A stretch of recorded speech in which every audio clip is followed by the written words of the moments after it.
Well, I'm joined now here in Bangui by Justin Forsyth, the Chief Executive of Save the Children. You may recall we were up country some days ago. He's been assessing things down in the capital.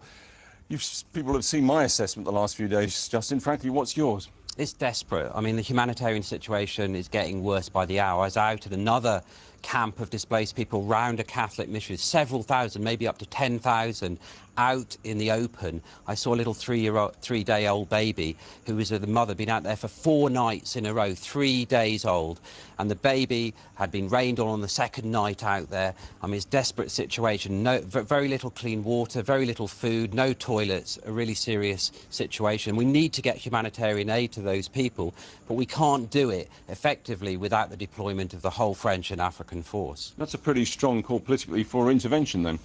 Well, we've got a Chapter 7 intervention under the United Nations Security Council, which gives the African and the French troops the power to go in and establish law and order, and we need that. We can't deliver aid, not just here in Bangui, but throughout the country. As we saw up country, it's even worse in some of these villages where people have fled into the bush. We've got hundreds of thousands of children in fear in the bush at the moment, vulnerable to rampant malaria. Right, you're saying get in there, use your guns, French army, African peacekeepers, do whatever you have to do to get this thing sorted out. Well, we're a humanitarian organisation, but not a military. About. But the United Nations Security Council have given the French and the Africans the right to establish law and order, and we do need that. We can't save these people's lives, we can't deliver humanitarian aid unless the security situation improves. And it has improved in Bangui, but we've still got an enormous amount of fear, as your report showed.